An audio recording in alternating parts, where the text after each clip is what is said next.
დაგვირეკეთ, მოგვიყევით. ჩვენ ვუსმენთ ერთმანეთს. ნინი ხუგაშვილთან ერთად. ვუსმენთ ერთმანეთს. საღამოშიდობისა მოგესალმებით თქვენ უსმენთ რადიო იმედს, რომლის ღიეთერშიც დაიწყო პროექტი ვუსმენთ ერთმანეთს. მე ნინი ხუგაშვილი ვარ, გადაცემის პროდიუსერია დავით მაღლაფერიძე და დღეს ვისაუბრებთ თემაზე კონფლიქტი მთიან ყარაბაღში. გთავაზობთ აქვე ინტერაქტივისთვის შეკითხვას მთიანი ყარაბაღის კონფლიქტის ფონზე. თქვენი აზრით როგორ განვითარდება მოვლენები რეგიონში 292 1188 292 1189.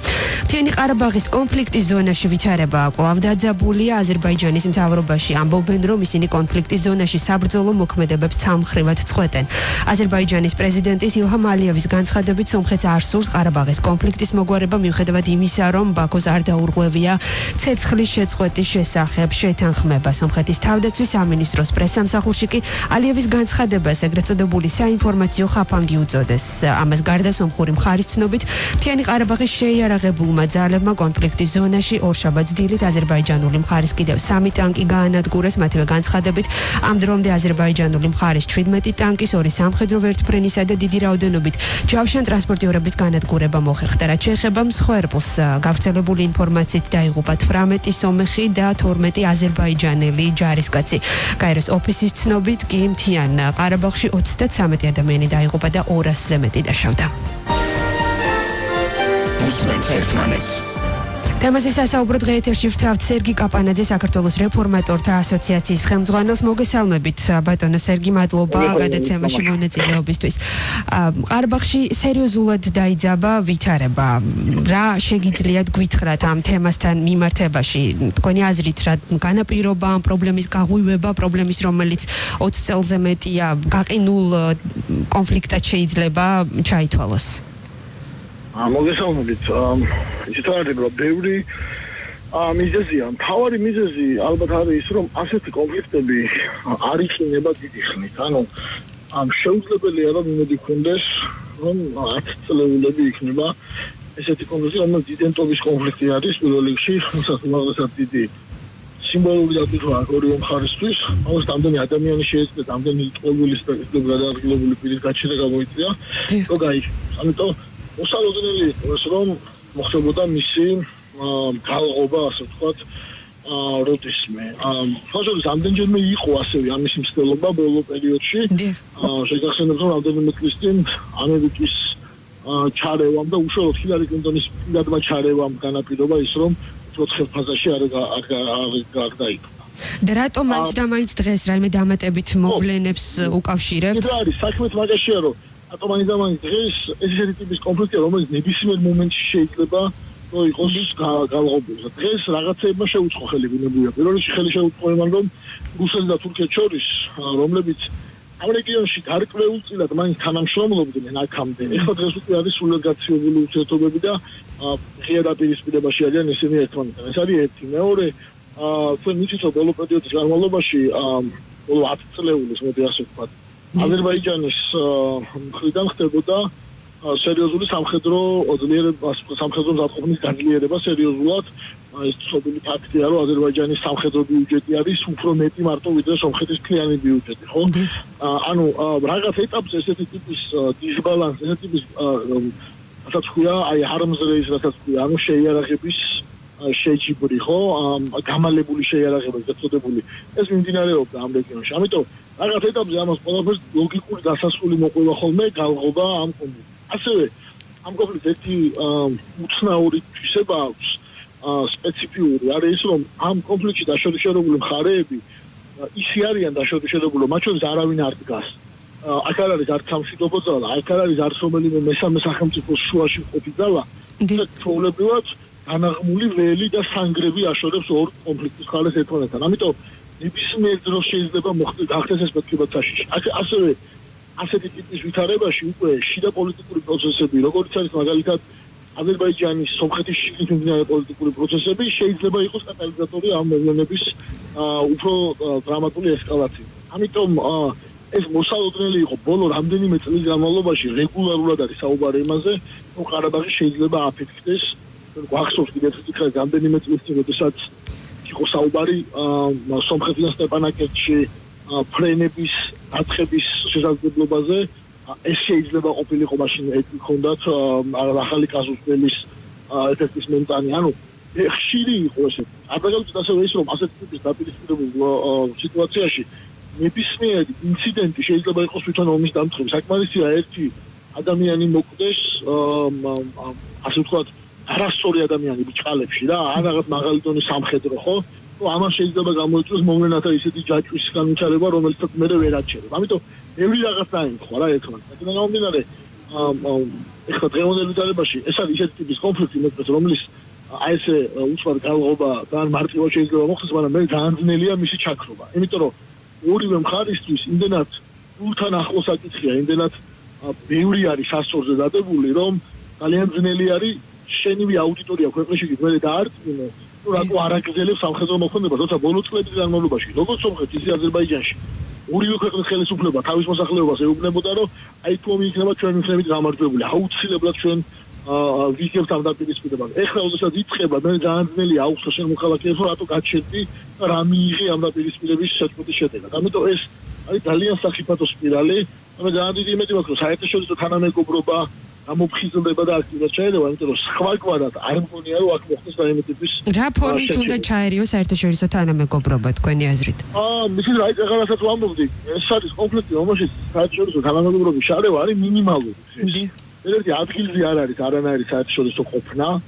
აქ რუსი სამშვიდობოებით კი არ არის, მიუხედავად იმისა, რომ ამ შემთხვევაში მე რუსეთი უფრო უმეტეს ხარები მაჩნია ვიდრე მედიატორად, მაგრამ რუსი სამშვიდობოები, ანუ არანაირი სამშვიდობო ყოფნა არ არის.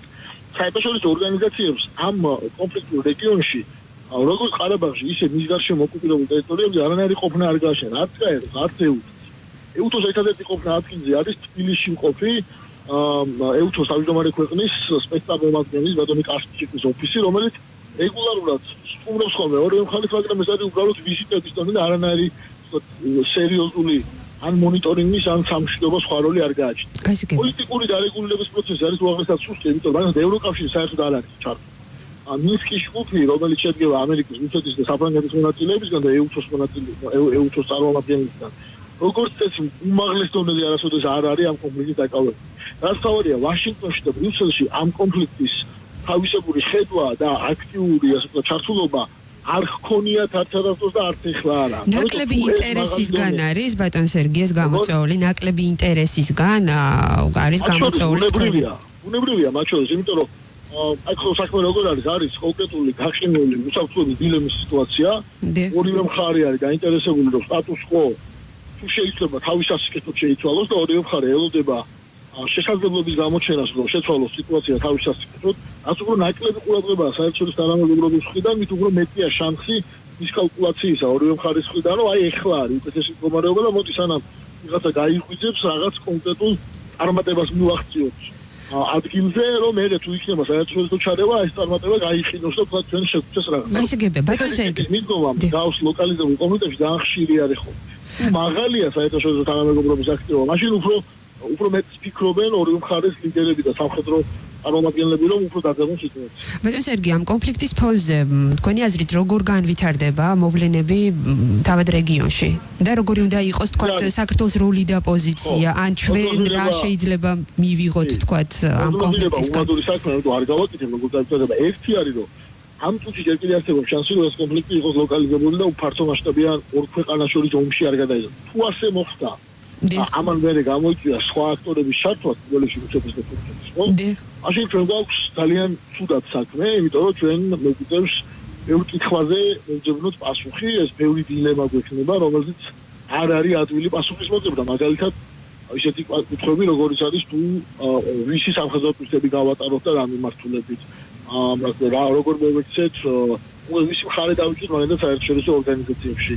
და ასე შემდეგ, ანუ ძალიან რთული კითხვებია რა, რომელზეც მოგწევს პასუხის გაცემა. ბუნებრივია, მე მგონია, რომ საქართველოს უნდა ეკავოს აქ ძალიან მშვიდობის ყოფილი, მაგრამ ამავდროულად გარკვეულად პასიური პოზიციაც, იმიტომ რომ ჩვენ არა ვართ მედიაციის პირობებში, ჩვენ არ აგვაქვს ის რესურსები, რომ ვიყოთ ამ კონფლიქტში მედიატორი და რაღაც ასე ვთქვათ, სერიოზული წვლილი შევიტანოთ ამ შეფასებაში. თუმცა ჩვენ შეგვიძლია აუთმოთ ჩვენი ქვეყანა მაგალითად შეხვედრებისთვის, ვიყოთ რაღაც ლოგისტიკური და სხვა ტიპის პრაგმატული თანამშრომლობის ხელშემწყობი, მაგრამ არა უმეტეს ამისა, იმიტომ რომ ეხლა ჩვენ არ გაგვაჩნია ის ინსტრუმენტები, რომ ასოვანი მედიატორები იყოს და არ ამგონია, რომ ასევე გვიღირდეს რომელიმე მეზობელთან მაინც ურთიერთობის გაფუჭება. აშკარა მხარედ ვერ წარმოვჩინდებით ამ შემთხვევაში. ვერ წარმოჩნდებით, ვეთ აშკარა მხარედ და მედიატორის პრობლემა შეიძლება ისარი ხოლმე, რომ ის ორივე მხარესთან იბიჭებს ურთიერთობას და მზად უნდა იყოს, რომ გარკვეული ინსტრუმენტები გამოიყენოს ამ მხარეების წინააღმდეგ. ჩვენ არ მგონია, რომ გქონდეს იმის უფუნება, რომ ეხლა ესეთ ტიპის თამაში შევიდეთ. მით უმეტეს კიდევ ერთხელ იმის გათვალისწინებით, რომ ჩვენ ტერიტორიაზე ცხოვრობს ძალიან ბევრი ეთნიკური აზერბაიჯანელი და სომეხი, რომელთაც კონკრეტული ინტერესები გააჩნიათ ამ კონფლიქტთან მიმართებაში, გასაგები და ლოგიკური მიზეზების გამო. ამიტომ ჩვენი ეხლა იყოს, რომ მაქსიმალურად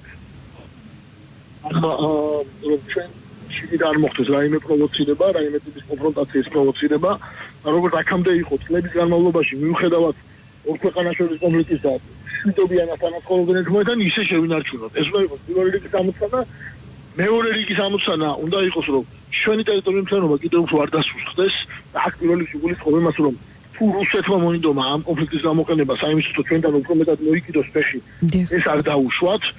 იმ საფრთხის შემთხვევაშიც კი თუ ეს იქნება ახმლოს ერთ-ერთი მხარის ხარდაწერა და მესამე უნდა იყოს, რომ პრაგმატულად მოუწოდოთ საერთაშორისო თანამეგობრობას, რომ უფრო მეტად ჩაერთონ და ვაჩვენოთ, რომ ჩვენ მზად ვართ, რომ მივიღოთ თქვა იგივე საერთაშორისო აქტორები, გინდა ჩვენი ტერიტორია დაუწყოთ და ასე შემდეგ. ოღონდ რა თქმა უნდა, არავითარ შემთხვევაში არ გულისხმობ აქ სამხედრო უცხი ტერიტორიაზე.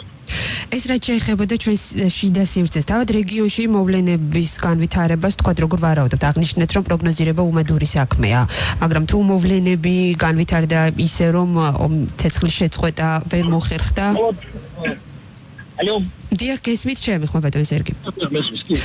რეგიონში რაც შეეხება განვითარებას, კიდევ ერთხელ ვამბობ, ამოგიდებული იქნება იმაზე, რამდენად მოხდება გადაზრდა ამ კონფლიქტის უფრო ფართომასშტაბიან სამხედრო კონფლიქტში.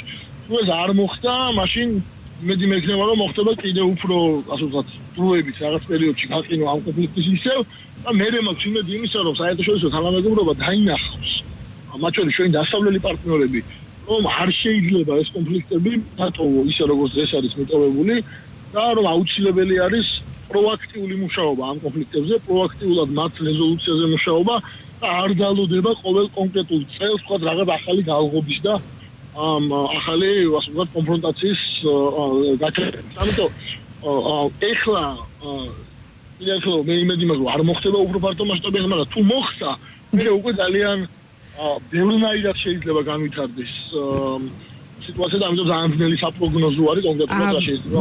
ბატონ სერგი, ერთი რაც ჩანს, უკაცრავად ერთი რაც ჩანს არის, რომ თუ დიდხანს გაგრძელდა ესეთი ტიპის დაპირისპირება, მაშინ ეკონომიკური კუთხით ჩვენთვის იქნება ძალიან წამგებიანი, იმიტომ რომ სამწუხაროდ ჩვენ ჯერ კიდევ ისევ ასოცირდებით სამხრეთ კავკასიის რეგიონთან და ინფორმაცია სამხრეთ კავკასიაში მორიგი ომის შესახებ არც ინვესტორებისთვის და არც ზოგადად ტურისტებისთვის ამ ჩვენ ქვეყანაში თქმა უნდა ხელისშემწყობი არ იქნება. და ბატონ სერგი საუბრის მიწურულს ერთი შეკითხვა თუ შეიძლება ბუნებრივი აზერბაიჯანის და სომხეთის ამას განიხილავს შიდა პრობლემად, რომელიც იდენტობას და თვითმყოფადობას ეხება ბუნებრივია. თქვენ როგორ წარმოგიდგენიათ, რამდენად დაუშვებენ ისინი უცხო მხარის ჩართვას ამ შემთხვევაში საერთაშორისო სამშვიდობოს სახით თუნდაც? აქ იკითხვა ძალიან ერთ-ერთი მიზეზი, რატო აქამდე არ მოხერხდა არავის ჩართვა, ის სწორედ ის რომ და არ უნდოდა ზედმეტი აქტორები ყოლოდაც. რა თქმა უნდა პირველ რიგში იმიტომ რომ ორივე მათგანს იმედი ჰქონდა რომ საგარეო დიდი ჩაყრის გარეშე ისინი უფრო მეტად მოახერხებდნენ თვითონ მათ შორის იგივე სამხედრო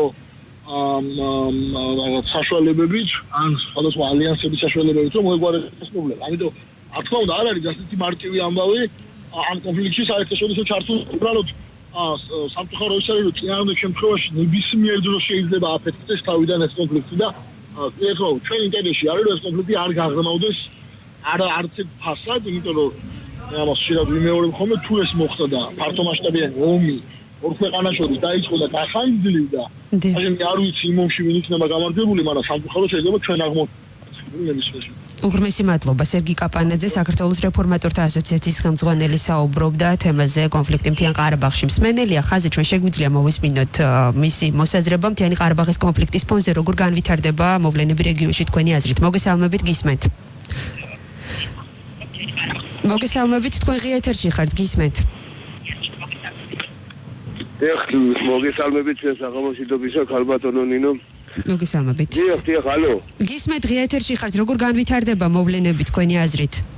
აი ახლა ეს ისეთი შეკითხვა არის, თითქოს ესე იგი როგორ განვითარდება მოვლენები.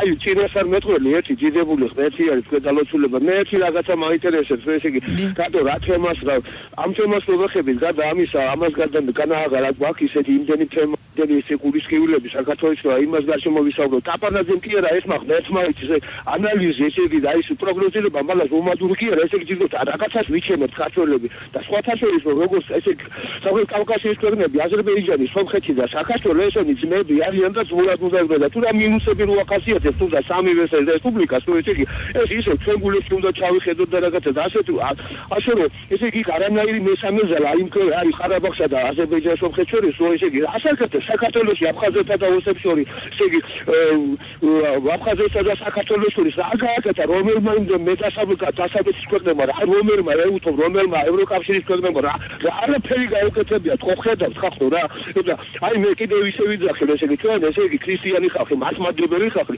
თითქოს რაღაცა ესე იგი აი ხელს პირიქით ხელს უთხოვთ აი თემებზე ესე იგი რომ ვეხებთ და საუბრობთ ამაზე არ თქვენი აზრით ეს არის ის თემა რომელზეც არ უნდა ვისაუბროთ ესე იგი საუბარი ესე დროს კარგავთ ამაზე და თითქოს ვიდეოს თვითინასთან მეტყოლებას ვიჩემეთ არ შეიძლება დიახ აი თემა სხვა თემას უნდა შევეხოთ უფრო სხვა თემას ჩვენ ვეხებით მე სამხედრო ძალიან დიდი გამოცდილება აქვს 45 წლის კაცი ვარ სხვა და შეიძლება აღარ მინდა ამდენ სას არ მისეულ საბინადერო განაცხადეს ზოგადად პოლიტიკური ანალიზებს ვაკეთებ კიდე რაღაცა და აი თქვენ რას ფიქრობთ არ გვინდა რა ესეთი რაღაცა საუბრობთ გასაგებია, მადლობა პოზიციისთვის. მიუხედავად ჩვენი მსმენელის აზრისა, მე შორს ვარ იმ აზრისგან, რომ რა ხდება მეზობელ ქვეყანაში, რა გავლენა შეიძლება იქონიოს ამ ყველაფერმა ჩვენზე, ჩვენ და გავჩუმდეთ არ ვისაუბროთ და არ ვიმსჯელოთ ამ თემაზე, მიუხედავად იმისა, აი ეს პროექტი გადის ყოველდღიურად ეთერში და ჩვენ საქართველოში არსებულ ვითარებას ბუნებრივია ვაშუქებთ ნებისმიერი კუთხით. მოგესალმებით, თქვენ ღია ეთერში ხართ. მოგესალმებით. როგორ განვითარდება მოვლენები რეგიონში და თქვენი აზრით როგორ შეიძლება აისახოს ეს ყველაფერი ჩვენს ქვეყანაზე? მე მაინც ვფიქრობ, რომ ეს ჩადებული ეს არმე ამ მოდის ეს ყველაფერი, ყველა ვარიანტი, იმიტომ რომ ეს რაც მიდის ახლა ეს ომი ესე ვთქვათ ეს არის დაგეგმილი მრავალფაზიანია, გააჩნია. ამ ფაზაზე თუ დაჭერდება ამ შემთხვევაში კიდევ გამოცდილებით, მაგრამ შემდეგი ფაზა დარწმუნებული ვარ, რომ გაუარესებს სიტუაცია იქნება უფრო გაუარესებული აფხაზეთს და ოსეთს. შეიძლება აქაც დაიწყოს მოძრაობა, იმიტომ რომ სწავლება ჩაატარეს სწორედ კავკასიის აღების, ასევე თავდაცვის. ამიტომ ეს მრავალფაზიანი ომია, იქ მარტო ყარაბაღში არ მიდის ომი. აქ ერთი ჩადებული სისტემა და აზრიტელი კავკასიის არევა აქ ჩადებული. ეს მინდა გააჩნია თუ ან ამერიკა ჩაერევა, ან ვიღაცა ჩაერევა, შეიძლება ირანის კი ჩაერიოს, არ არის გამორიცხული. ამ შემთხვევაში შეიძლება რომ ეს ფაზა აი ესეთ ნაკლებ ომში გაჩერდეს, გესმის, რომ გაიყინოს, რომ ეს თუ განვითარდა, მე დარწმუნებული ვარ. საქართველოში ძალიან ცუდი რაღაცა მოხდება. აბსოლუტურად, იმიტომ რომ მე აფხაზეთიდან გახლავ და ვიცი, ეს ხალხი ვინ არიან საერთოდ ეს ფოსები. ყოველთვის ჰქონდა ამათთან შეხება და ესენი იყვნენ ყოველთვის შანტაჟისტები, გესმით? ამათი მეგობრობა არ არსებობს. ჯობია რომ მუსულმანებთან ვიზმაგაცოთ, ვიდრე აი პროსებთან. ესენია ბიგოდნიკიერი. მადლობა პოზიციის გამოხატვისთვის. კიდევ ერთი მსმენელია ხაზე. მოგესალმებით, გისმენთ, თქვენ ღია ეთერში ხართ, გისმენთ? მოგესალმებით. თქვენ ღია ეთერში ხართ, დიახ, თქვენ გისმენთ. ალო, მოგესალმებით. დიახ, მოგესალმებით და რა შეიძლება? დიახ, არის მოდახმა. დიახ, აი რა შეიძლება აი ამ კონფლიქტს ეს როგორც ამერიკას უნდა და როგორც რუსეთს უნდა ბოროტების იმპერიას ისე გადასხდება ლაპარაკი დამთავრებული ეს-ერთი და მეორე აგერ წინასწუნებს ვეხმაურებით მე აფხაზეთიდან გახლავართ ხო და აგერ შეიძლება თუ არა ჩემ სოციალურ პრობლემებზე ვილაპარაკო გისმენთ დიახ რა თქმა უნდა შეგიძლიათ ისაუბროთ თუ გაქვთ სოციალური პრობლემა აი რუსეთის გასაგებია ბოროტება და ეს არის მაგრამ აი დიახ ალო ისმის თქვენი ხმა გისმენთ ისაუბრეთ აი ახლა ჩვენ თავრეს ჩვენი მთავრობას რომ არ გვაქცევს სათანადო ყურადღებას, ჩვენი მთავრობას რომ არ გვაქცევს სათანადო ყურადღებას, ამას რა ეშველება? აი, რამდენჯერ მიმართეთ თქვენს გადაცემას, ერთხელ, ორჯერ, სამჯერ ქირის თან დაკავშირებით, გვარ აფხაზეთის გენოციდის მსხვერპლი თხოვნობს სექტემბრის მერე ქირას, აი თქვენ გადაცემაში იყო საზაჭითანება შემაჯამებელი, უკვე ყოველთვის ბოლოს მოგეხსენებათ, ხო და ყველა იმას მსმენელს უნდა გაეცეს პასუხი და აი თქვენი ის განხილვის სტადიაში მიდის, სექტემბრის მერე განხილვის სტადიაში, როდის აი როცა გავნადგურდებით, მაშინ მიდის ყველაფერი კანონიერად, ყველაფერი ის მიმართვა და ესენი ხზები ფეხებზე დაიგი და სოზავს უბრალოდ. რა ვქნათ ახლა? ან თავი უნდა ავიფათქო მასთან ერთად, ან და თავი უნდა დავიწყო. მე ეს არის დემოკრატია და ამით გინდა ჩვენ ნატოში შესვლა. ბატონო, არ გათიშოთ, თუ შეიძლება ტელეფონი პროდიუსერი კიდევ ერთხელ მოინიშნავს და კიდევ ერთხელ შევეხმიანებით მათ თქვენი პრობლემის შესახებ, თუ შეიძლება პროდიუსერს ჩააწერინეთ თქვენი ნომერი და ჩვენ აუცილებლად კიდევ ერთხელ შევეცდებით ამ პრობლემის მოგვარებას. ჩვენ დღეს ვსაუბრობთ თემაზე კონფლიქტი მთიან ყარაბაღში 292-11-88 292-11-99 გელოდებით გადაცემის მეორე ნაწილში ინტერაქტივი შეკითხვას გთავაზობთ კიდევ ერთხელ მთიანი ყარაბაღის კონფლიქტის ფონზე, როგორ განვითარდება მოვლენები რეგიონში და საქართველოს როლი და პოზიცია როგორი უნდა იყოს ამ დროს. გელოდებით დღე ეთერში სულ რამდენიმე წუთში. გაგვიზიარეთ, დაგვირეკეთ, მოგვიყევით 292-11-88 292-11-99 უსმენთ ერთმანეთს. საღამოშიდობისა მოგესალმებით კიდევ ერთხელ განვაგრძობთ გადაცემას ვუსმენთ ერთმანეთს. მე ნინი ხუგაშვილი ვარ და დღეს ვსაუბრობთ თემაზე კონფლიქტი მთიან ყარაბაღში და გთავაზობთ აქვე ინტერაქტივისტვის შეკითხვას მთიანი ყარაბაღის კონფლიქტის ფონზე, როგორ განვითარდება მოვლენები რეგიონში და ასეთ შემთხვევაში რა როლი და პოზიცია უნდა გქონდეს საქართველოს თქვენი აზრით. რაც შეეხება თემას დღევანდელს, მთიანი ყარაბაღის კონფლიქტის ზონაში ვითარება კვლავინდებურად დაძაბულია. გაეროს ოფისის ცნობით კი დაიღუპა 33 ადამიანი და 200-ზე მეტი არის დაშავებული. საბრძოლო მოქმედებების შეწყვეტისკენ კონფლიქტის მხარებს უკვე მოუწოდა რუსეთის პრეზიდენტმა და ევროკავშირის ლიდერებმაც. ასევე ექსპერტი ლევან გერაძე მიიჩნევს, რომ ყარაბაღის კონფლიქტში საქართველოს შეუძლია პოზიტიური როლი შეასრულოს და მხარეებს შუამავლის როლი შესთავაზოს, როგორც მან განაცხადა, ჩვენს ქვეყანას აზერბაიჯანთანაც და სომხეთთანაც მეგობრული ურთიერთობები აქვს, ამიტომ მისი როლი შესაძლოა იყოს პოზიტიური. თემაზე ისაუბრებს სამხედრო მიმომხილველი ირაკლი ალადაშვილი. მოგესალმებით ბატონო ირაკლი, მადლობა გადაცემაში მონაწილეობისთვის. გამარჯობათ. ბატონო ირაკლი, თავდაპირველად დავიწყებ საუბარს, თუ შეიძლება ინტერაქტივის შეკითხვით, როგორ განვითარდება მოვლენები რეგიონში და როგორ შეიძლება აისახოს ეს საქართველოზე. რა ხდება დღეს არაღიარებულ მთიან ყარაბაღში?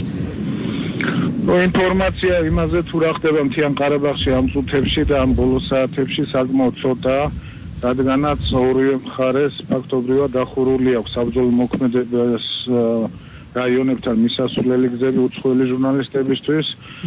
ადგილობრივი ცენზურა ძალიან მკაცრად მუშაობს და ცდილობენ მხოლოდ ის ინფორმაცია გაუშვან, რაც თავად აწყობთ. როგორ ფიქრობთ თავად ცეცხლის განახლების შესახებ, ვთქვათ, და ვითარების დაძაბვა რა ამ განაპირობა თქვენი აზრით, რატომ მაინც დღეს უკავშირებთ რაიმე დამატებით მოვლენას, თუ ეს იყო უბრალოდ გაყინული კონფლიქტი, რომელიც ერთ დროს აუცილებლად გაღვივდებოდა და ეს უბრალოდ ერთი დრო დაემთხვა დღეს?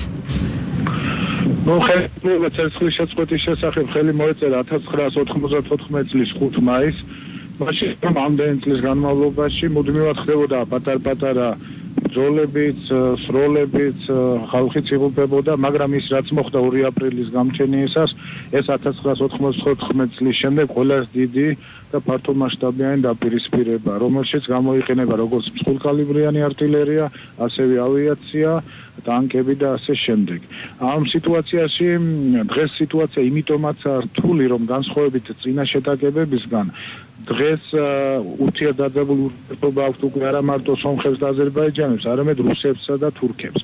ყველა მიცით, რომ რუსები რეალურად სტრატეგიული პარტნიორები არიან სომხების, თურქები აზერბაიჯანელების და აქამდე როდესაც ხდებოდა ასეთი შეტაკებები მთიან ყარაბაღში, მოსკოვსა და ანკარაში, როდესაც მათ ქონდათ კარგი ურთიერთობა, იქ ხდებოდა ერთგვარი გარიგება, რომ შეჩერებული იყო ეს ცეცხლი. მათი ერთგვარი ზეწოლა ხდებოდა ბაქოზეს და ერევანზე. დღესაც მეორე მხრივაც დაძაბულია ეს სიტუაცია, როდესაც მეორე მხარესაც დაძაბული აქვს ვითარება. როდესაც მეორე მხარესაც რუსეთ თურქეთს გულისხმობ დაძაბული აქვს ვითარება, რამ შეიძლება დაარეგულიროს სიტუაცია აზერბაიჯანსა და სომხეთს შორის? სიტუაციის დარეგულირება ბოლომდე გამორიცხულია ამ ეტაპზე და საერთოდ იმიტომაც რომ აქ არის ორი ერთმანეთის დაპირისპირებული პრობლემა. აზერბაიჯანს უნდა თავის ტერიტორიული მთლიანობის აღდგენა, ხესა უნდა იმ ტერიტორიების დათმობა, ასე რომ სამშვიდობო მოლაპარაკებები თითქმის არარეალურად მოჩანს ამ ეტაპზე. რატომ არ ერევიან, თქვა საერთაშორისო ორგანიზაციები ამ კონფლიქტში თქვენი აზრით?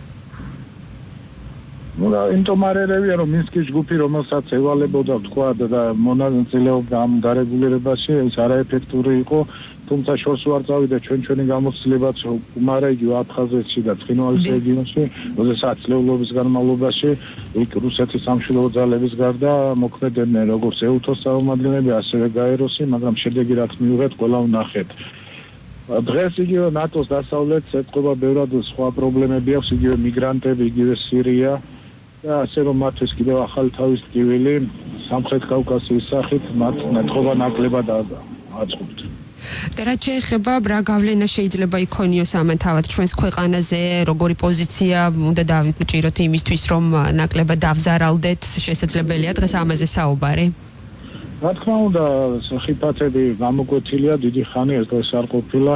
გამოვიდეთ იქიდან რომ ორივე აზერბაიჯანის და სომხეთის იგივე სტრატეგიული პარტნიორები როგორც თქვი და რუსეთი და თურქეთი მათთან პირდაპირ მისასვლელი გზა როგორც საფრთხეს თუ ასევე სახაერო მხოლოდ საქართველოს გავლითაა რუსეთიდან სომხეთამდე თურქეთიდან აზერბაიჯანამდე და თუ გართულ და იქ ომი და უფრო სერიოზულში გადაიზარდა არა გამორიცხული რომ ამ სტრატეგიულ პარტნიორებმა სადონ იგივე სამხედრო ძალით შეიარაღებით ახმარება და მისასვლელი გზა საქართველოს გადის. ეს ერთი მიმართულება. მეორე, ყველამ ვიცით რომ საქართველოში ცხოვრობს 10,000-ობით სომეხი და აზერბაიჯანი ეროვნების საქართველოს მოქალაქეები, თან კომპაქტურად. როგორც ქვემო ქართლში, სამცხე-ჯავახეთში და არ არის გამორიცხული რომ გარკვეულმა ძალებმა მოინდომონ ამ დაჯგუფებებმა თავიანთი ისტორიულ სამშობლოს დახმარება.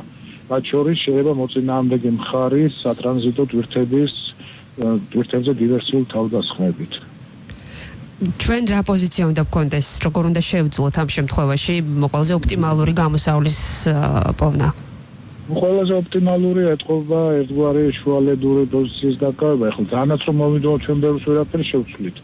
ერთადერთი რაც ჩვენზე არის დამოკიდებული ეს ჩვენი დერეფანია სატრანზიტო და დანარჩენი გამომდინარე იქიდან საქართველოს ნორმალური ურთიერთობა აქვს როგორც აზერბაიჯანთან ისე სომხეთთან ასეთ სიტუაციაში ეთრად ერთი მხარის დაჭერა ეთყობა ძალიან რთული იქნება და ამას არ გააკეთებს საქართველოს დღევანდელი ხელისუფლება და ეთყობა ეს უფრო ჭკვიანური გამოსავალი იქნება მეტნაკლებად.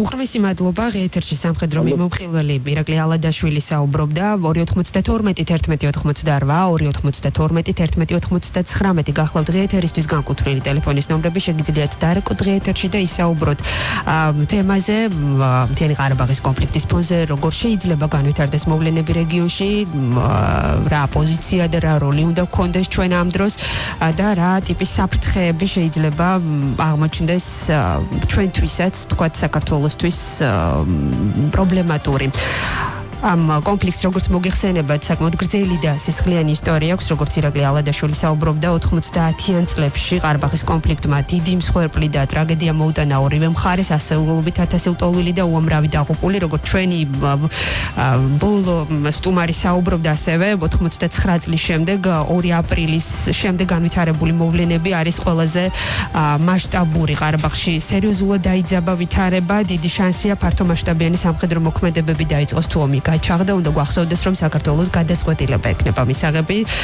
საუბრობდა სერგი კაპანაძე საქართველოს რეფორმატორთა ასოციაციის ხელმძღვანელი ჩვენს ეთერში მსმენელი ახალზე მოგესალმებით გისმეთ დიახ, კალბატონონინი ახლა წინა გამოსვლელი რალადაშკოს მოусმინე და ძალიან ისე საინტერესოდ ისაუბრა ძალიან მოკლედ სხვათაშორის რომ ესე იგი რა შეეხება როგორც სამხრეთი ესე იგი ქვეყნების ესე იგი წარმომადგენლობა ჩვენი საქართველოს, სომხეთი, აზერბაიჯანის რესპუბლიკები რომ მაინც ასე თუ ისე ძალიან კეთილშობილია ესე იგი ადამიანური დამოკიდებულებებით არიან კეთილმეზობლური ურთიერთობით ვართ და არ შეიძლება რომ ესე იგი არის ერთი დიდ რამეებში რაღაცა წინასწარ ვივარაუდოთ არ შეიძლება ესეთი აბსურდული ანალიზები და მალად პროგნოზირება რომ ესე იგი ხალხი აღებდეს და რაღაცა ყველაფერს ამას არანაირად არც ერთის აი ის დასავლეთის ესე იგი არანაირი ორგანიზაცია არანაირი ესე იგი ეფექტურ შედეგს არ მოიტანს და აღარ ჩაერევიან კიდევ უფრო ისე ვიდრე იქნებ თითქოს ბევრს აბსურდულად მოეჩვენოს მაგრამ მხოლოდ და მხოლოდ მართლაც რუსეთი თუ ჩაერევა ამაში და რუსეთი თუ მოაგვარებს აი რადგან რომ ის ახლო მდებარე ეს უზარმაზარი ქვეყანა მიუხედავად ისევ კიდევ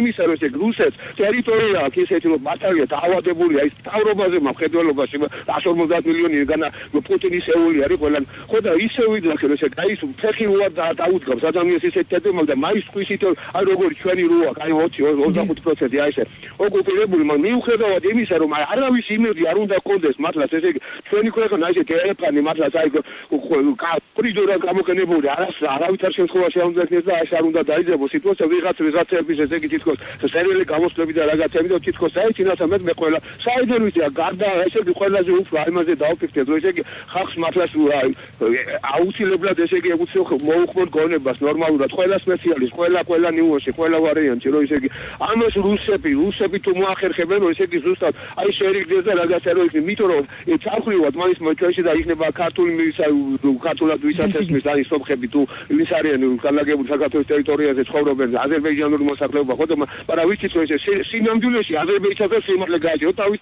ტერიტორიულ მთლიანობას ცდილობს რა თქმა უნდა მაგრამ აბა ვკითხოთ ერთი სომეხი რომ რასაც იძახის ამას ყველაფერს მოევლება მხოლოდ ესე იგი ისევ რუსეთის არა გვერდისავლით არამედ ურთიერთორი ურთიერთგაგებით უღრმესი მადლობა დაკავშირებისთვის დღევანდელი გადაცემა ამით ფაქტობრივად ამოწურულია დღეს საუბრობდით კონფლიქტზე მთიან ყარაბაღში ეთერში თემაზე მსმენელების გარდა საუბრობდნენ სერგი კაპანაძე საქართველოს რეფორმატორთა ასოციაციის ხელმძღვანელი და ირაკლი ალადაშვილი სამხედრო მიმომხილველი